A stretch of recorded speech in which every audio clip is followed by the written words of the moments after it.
after a while, you have to stop and to say, um, thank you, or praise the Lord of the things that are around you.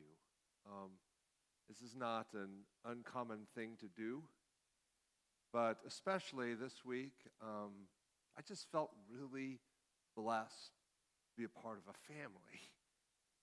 And I think about the times we pray for people like Mike and Wayne and June, who's not even here all the time, but she comes back, and there are families who are really going through uncertainties, and we lift up them to God. And sometimes we don't know what else to do other than to pray.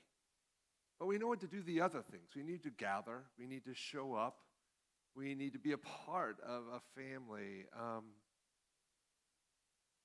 And the only announcement I would say is this is really a great family to be a part of. And I'm just blessed by the lives that you live, the moments that you are coming to in your adversity and your joys. So just know that it's a remarkable thing to do, to praise the Lord about those good things.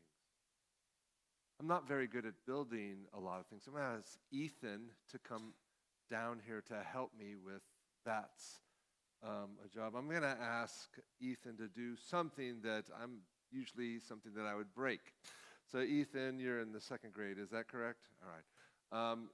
I didn't tell you that I'm going to put you on the clock for this. So it's Sabbath, but you have a test.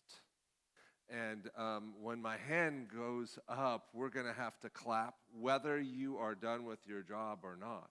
So I hope you feel a little pressure, because I have pressure all the time here. And because you are a friend of mine, then you should share some of that pressure. Are you ready?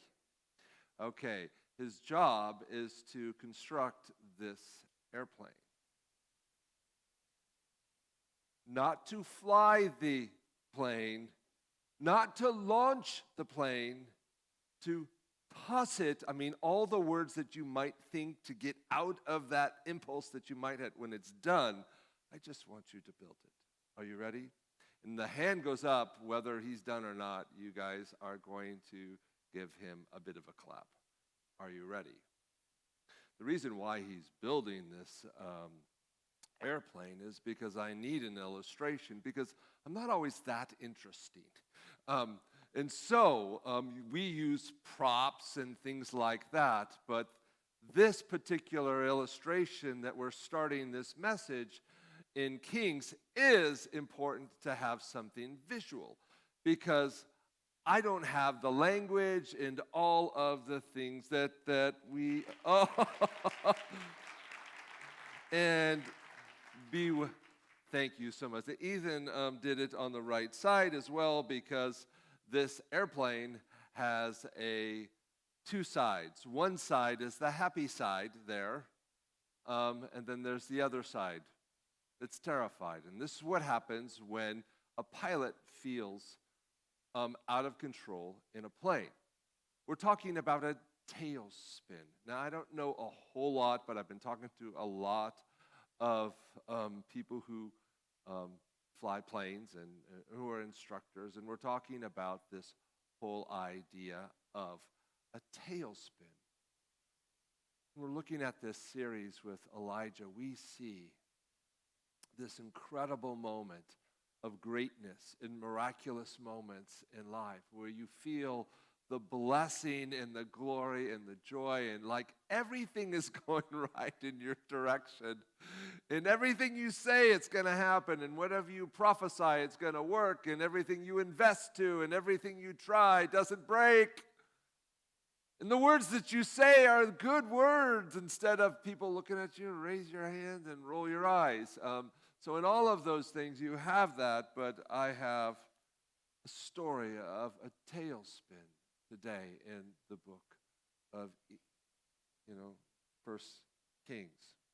Now, from an aviation perspective, a tailspin is a steep, uncontrolled, spinning descent of an aircraft where it could be because of an engine stall, but it doesn't have to. It has more to do with the lack of lift on one side or the other. And so this can happen a lot of different ways, but it can drive a plane into a deep, steep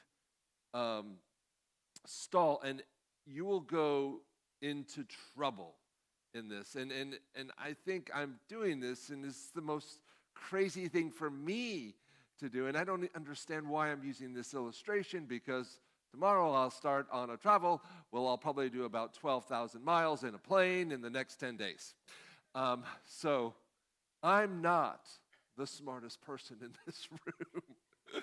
However, I wanted to show it because something does happen into people who are what we call a first responders, or people who are in places where they experienced crisis. If I have a surgeon who, in moments of crisis, they start freaking out, would you want to go into surgery with your surgeon, her or him, saying, I don't know what to do, I don't know what to do? You don't want that. You don't want that in an aircraft. It's not in places where first responders need to be a little bit cognitive, calm, and collective when you go into those moments. So why is that important for a tailspin? It's because everything that you have to do when you are in a tailspin, I don't even know why I'm doing that. The imagery. But when the tailspin will have this rooster tail, and you'll be going down directly into this thing. The impulse for most people is to power this engine. Like, you want to force it, you want to pull it, you want to move it. You're going into this uncontrollably direction, and you want to correct it. How do we correct things? Does it work to correct our kids by hammering them all the time? Does it work? Now, sometimes, you need a little bit more, don't you? Right? But ultimately, correction is not something that you can force things. You can't control it, and especially in a tailspin. The things that you have to do to correct a tailspin is very counterintuitive. Recovering from a tailspin is reducing into the power. It's making your ailerons, your angle, your rudder are neutral. Well, actually, the rudder actually has to go the opposite way, but your ailerons, and then you have the lift. All of your controlling for direction and height and all of that stuff, that has to be put into a place of neutral.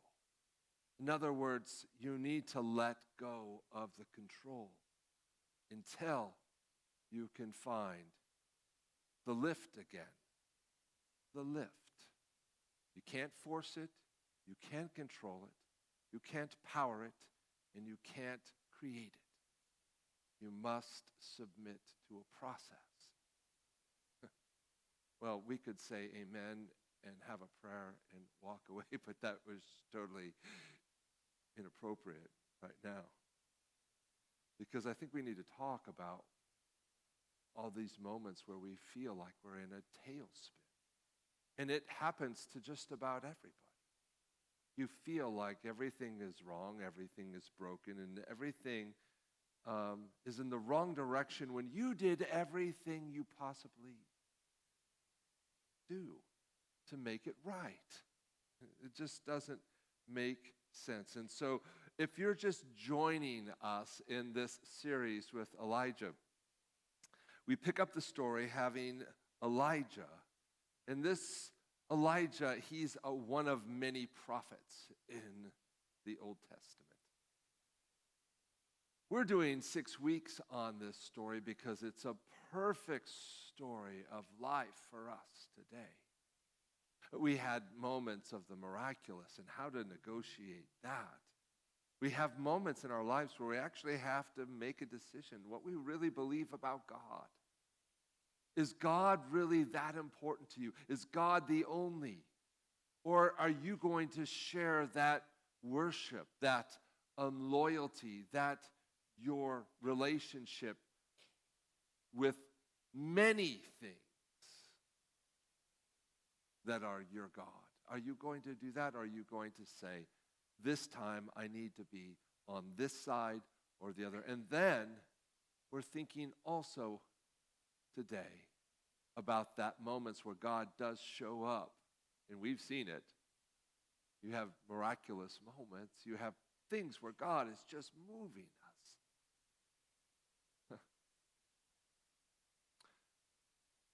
Usually after that, you'll find a tailspin.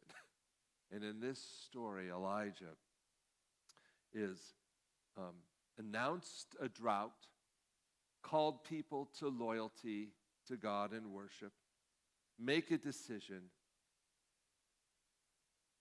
and see the hand of God just declared to everyone. Then, after this showdown of victory, we want to walk away. But the reality is that's not the end of the story. After the prophets of Baal are executed, there's a part of this story that nobody really reads. Like after Mount Carmel, we just want to stop, right? See, and we have a children's story that says, God will show up whenever you want to. Does that happen? And then you have all of these other moments here, but we don't really see what happened right after that. So before we go into the rest of the story, you need to see the in-between part. And you'll find it here. You see Elijah take a tailspin of biblical proportion. He is going to do a 180-degree tailspin. And in all of it, the good news is he does come out. And there are some real, observable truths that we can see in his moment. He can restore out of this tailspin. And I don't know if you need that in your life, or maybe you have a friend. But this story is really for everyone today. But let's go back a little bit to see what happened at the end of the game, and the trophy is given, and everybody's excited, and there's Doritos on the ground, and it's a great party, right? Maybe not. After the victory, you'll see in verse 41 in chapter 18, it says, go to the king and to the people. It says, go and eat. There is a sound of heavy rain coming. Why is he? Yeah. So Ahab went off to eat and drink, but Elijah climbed to the top of Carmel and bent down to the ground and put his face between his knees. He was praying in the posture that you put yourself in front of God. He says, go and look toward the sea. And he told his servant, and he went up and looked, and there's nothing there. Have you ever had somebody say that? Okay, look, and it doesn't happen. And then he says, no, just watch, just look. I've done this with little kids at night, like with the falling stars. I said, you just got to watch. Only about 1 out of 80, there's a shooting star. So my prophet, history is not very good. Out of 80, you don't want to follow that guy. But sometimes I'll just say, just watch this. It's going to happen right now. One time it did happen. And everybody looked at me like, oh. I said, you just realized we've been out here for like 30 minutes, and I've done this a lot of times, and it didn't happen. Oh, no, but it just did. And I said, what's the matter with you guys? You're going to lead our country? You're going to take care of me when I'm older? We're in trouble. These kids were just so easy, right? This is what's going on with Elijah and his servant. He's saying, look for the line. Look to the edge. Look to the west. Look over the sea because the water is coming. Why are we talking about water? The whole story is about a drought. This is what happened. Several passages before. It's just like, go tell everybody there's going to be a drought until you guys stand up and get on one side or the other. And in all of that, that's the story. So it's been dry. And all of this, everybody's looking after this victory for what? Rain. Everybody is looking to the sky, and there's nothing but blue skies. But over into the west, over the Mediterranean Sea, way over on that side, they're looking for the clouds. And he keeps doing that. 7 times Elijah said, go back. 7 times the servant reported, a cloud. What? It's like that. Finally, it's coming. A cloud as small as a man's hand is rising from the sea. When they started to see that cloud, what happened? We're looking for rain. Now finally, God is doing something. He's going to bring this climactic moment into a real day of growth and beauty and glory. And it's going to happen with this rain. So let's get ahead, because when God does the rain thing, it's not going to be a trickle. It's going to be rain, real rain, right? And it says there in verse 44, it says, so Elijah, go and tell Ahab, hitch up your chariot and go down before the rain gets, because you can't drive with this rain. You want to get ahead of this rain. So the storm is coming, get going. Let's get moving. So meanwhile, the sky grew black with clouds. And the wind rose, and a heavy rain started falling. And Ahab rode off to Jezreel, back to the east. The power of the Lord came on Elijah, tucking up his cloak into his belt, and ran ahead of Ahab all the way to Jezreel. Now, Ahab told Jezebel everything, like what just happened.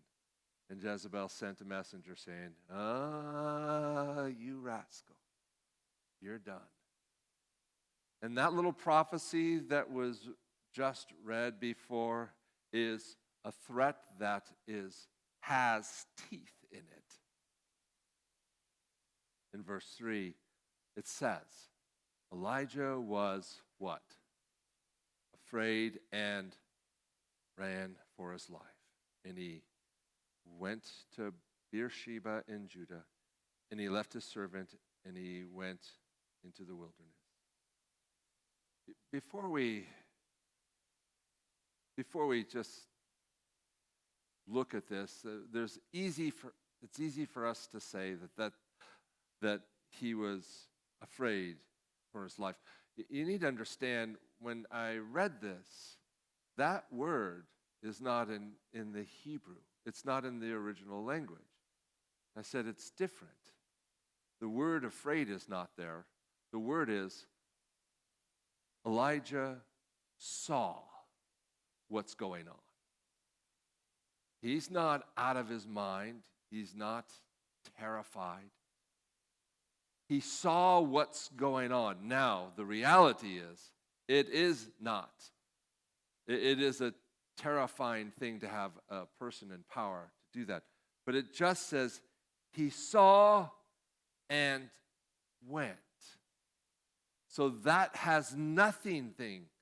So in our translations, like 500 years ago, that started this whole thing on the manuscript. So it's not there, but you do see it when you read it, that Elijah saw what's going on, and he knew what he had to do. He had to leave and run and move for his life. So it is there, but let's not make this prophet so erratic and out of control, because in some cases I think we can extract more than we should. But in all of it, he comes down to this place, and it is true. He gets to a broom bush, a tree, and he sat under it, and he prayed that he might die. I have had enough, Lord. Take my life. I'm no better than any of my ancestors. And he lay down and fell asleep. Why did he fall apart? I mean, it looks like he's completely falling apart, but why is he in such a 180 experience? And you can say, well, this woman's just threatening. It's very real, but it's not because of Jezebel. Like, God has done many things, but I think it's the overwhelming failure that's just overwhelming Elijah. He has expectations every time. We have a whole history of every time he prays, something happens. Whether it's Mount Carmel and somebody's back, in his back room saying that this person should be healed from death. Or maybe somebody who just needs food. It works. Part of it, it's just moving a direction. And when you start thinking that there is a plan and is a cause and effect, you start following this rhythm. And you get into a life where it should be this, and you start to expect other things. And hope should show up in every corner when you get that kind of rhythm. But it just doesn't happen that way, does it? Because there's always going to be a moment where life will give us a turn. And sometimes that turn will surprise us so much that we get into a tailspin. It's easy to see something like this might happen, but not with him. But for him to say, okay, I'm done. I've tried to do everything that God asks him to do. And I'm looking at this from the standpoint of maybe the work of Christianity. And we've tried it. We've tried everything. But what's going on? We're getting blown up everywhere.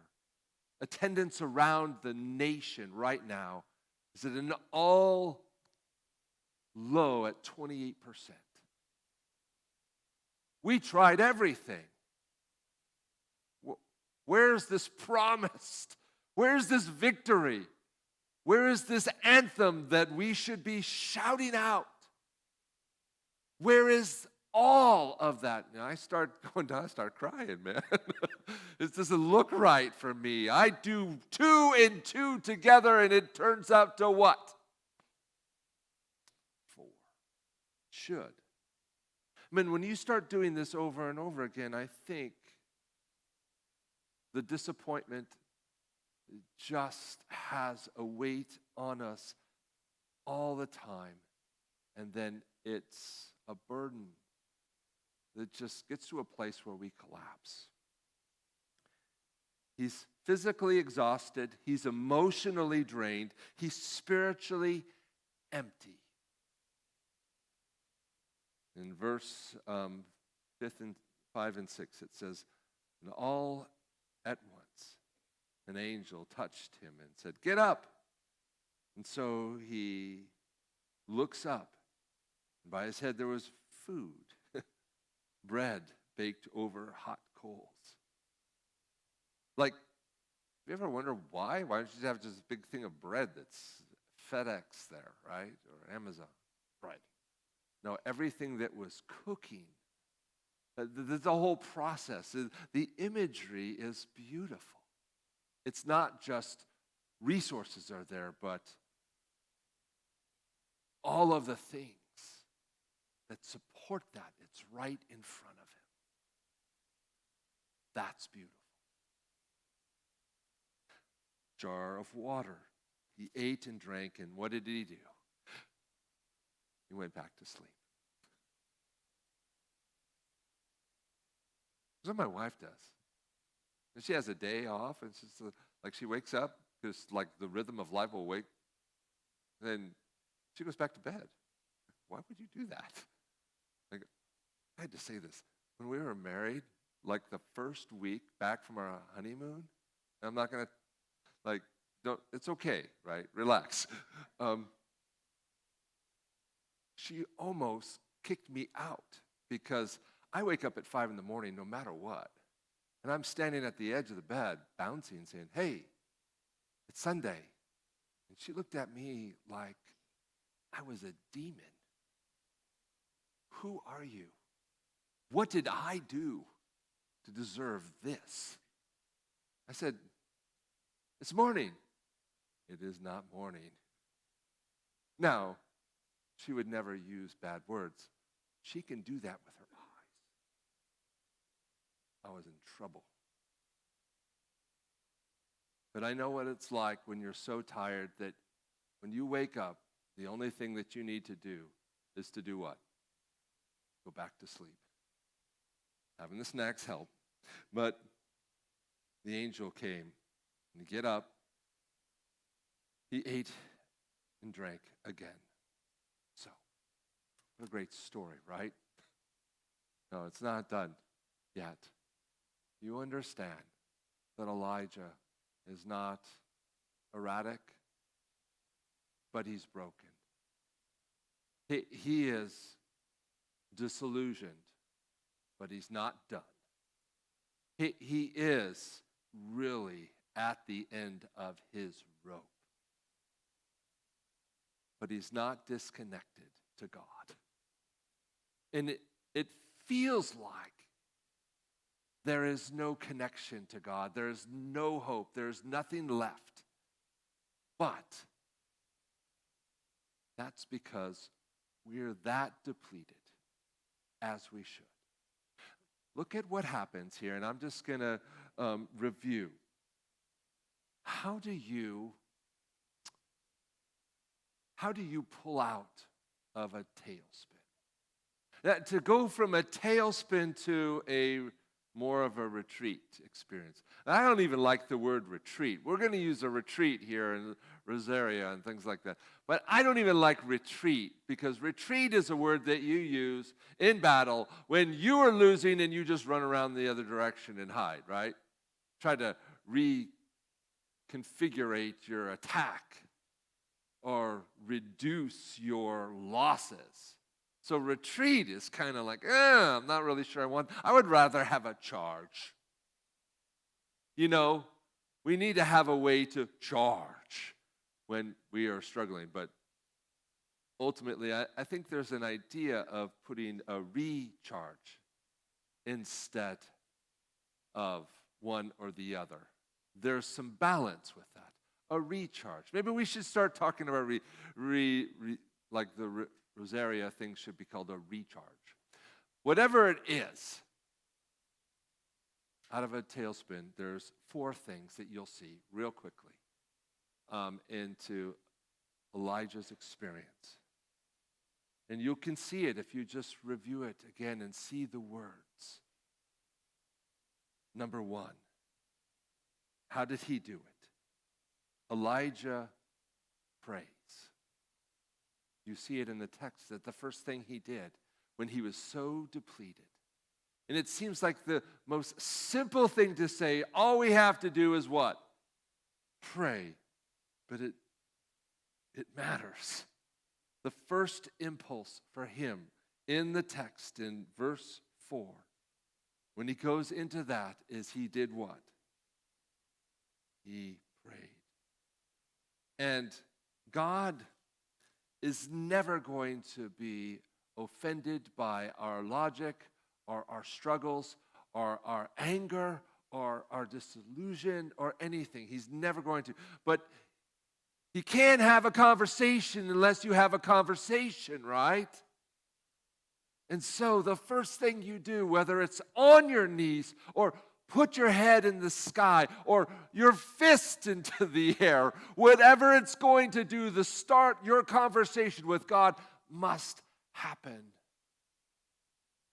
In Romans, though, the beautiful promise in Romans, you have to see this.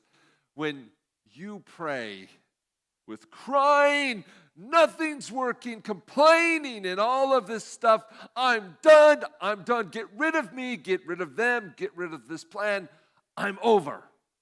And all of that. What does the Bible say about our prayers that are so out of control? It says this in Romans, in chapter 8, verse 26. It says, we do not know what we ought to pray for, but the Spirit himself intercedes for us through wordless groans. Wordless groans.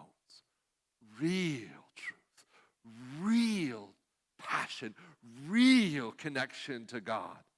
And he searches our hearts and knows the mind of the Spirit, because the Spirit intercedes for God's people in accordance with the will of God. God's will allows for you to be completely depleted to nothing and finding a way to recover. It's there. But it does start with that first step. Number 2, Elijah stops. It says in verse 4, it says, he lay down underneath the bush and fell asleep. And this is the part of this plane that when we want to drive your life, sometimes it's important for you to just stop. Fall down. You don't have to do anything. And if you need to take a nap, not right now,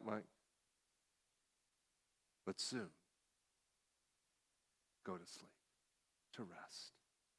This is not just a reaction. This is your proactive decision to put yourself in a place of health and hope. Psalms 46, verse 10, you know this.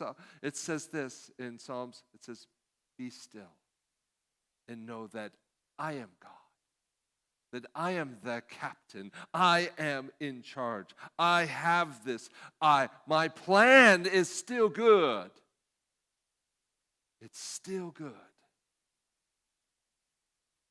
And nobody wants to read the best part, but the reason why we be still and know that God is there, because he is exalted among the nations. Whatever you look at your nation and your life and your work and all the things, it's not going to satisfy you. What you see in this universe, it's not going to satisfy. No, there is a God who is above both. That's good news. So God calls Elijah to pray. He stops, and then he does something that's very hard for some of us to do. He receives. Elijah receives something. Help is not an easy. Some of you guys don't like to get help, do you? You like to be the helpers.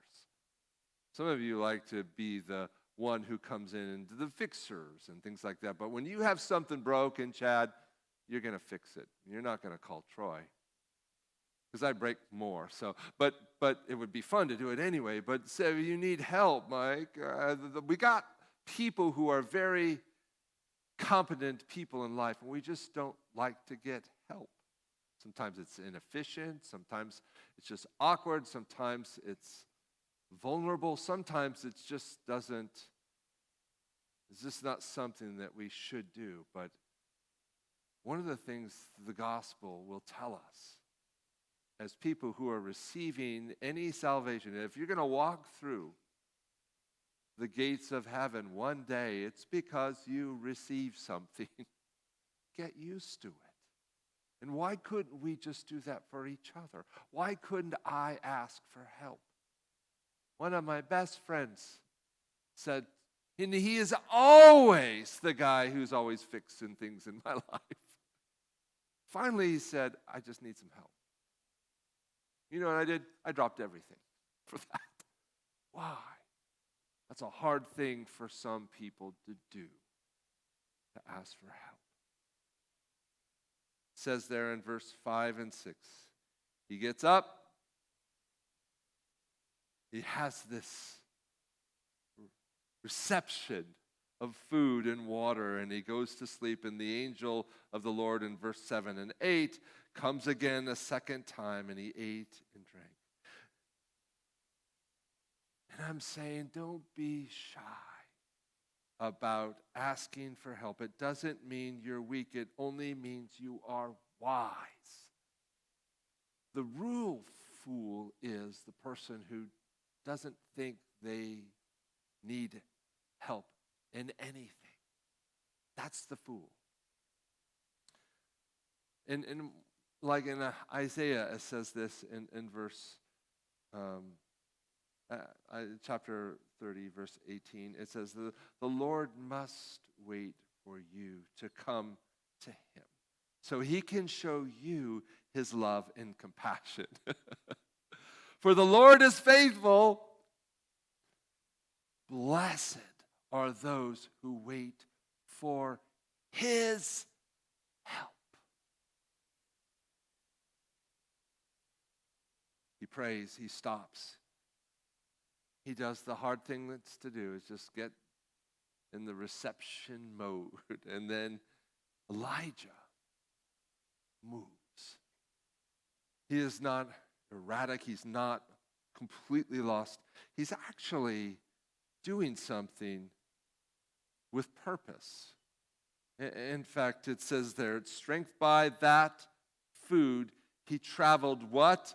40 days and 40 nights until he reached Horeb, the mountain of God. Sinai. Let me show you his direction. The moment that he left the mountain, he has one route. He doesn't change his course at all. To Jezreel, part of the route, all the way down Beersheba, on his route. The broom where he completely collapses on the same highway that's in his GPS. He is going one direction and one direction no matter what. What is he doing? Elijah is going to Sinai like Moses did. This is like the one thing that everybody does, to find the place where they will meet face to face with God. There's something beautiful about the fact that he has direction. He's not out of his mind. He's out of his tank, though. He's empty. And when he's fortified and strengthened, he has purpose. It's the same purpose, though. He doesn't have a new plan.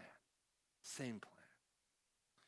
And I'm just going to say, in the coming weeks, and next week, Michael's going to help us with the some of the things that we see in our world right now, the problems of isolation and loneliness.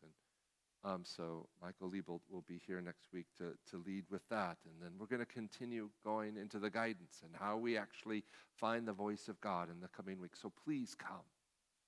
But you need to understand this fatigue and this exhaustion, it can do this damage in our hearts and our lives permanently. And I have been there, and I've felt like there's nothing else to do. That's not a comfortable place to be. And in all of that, when you are restored, when you have your feet again, what do? You move. And he did the right thing. It doesn't have to be much. Sometimes that movement is just moving to the other side of your backyard and breathe. It might be a walk along the river. Maybe it's going into somebody's office and saying, hey, thank you for the good thing you did for me. It's just going to require you moving in the right direction. And sometimes for me, when I don't know what to do, where do I go? Not the backyard, because I just giant river that people can jump into. I don't go there. I come right there in front of Charlotte. I sit in front of you 2 pews. And I just come here.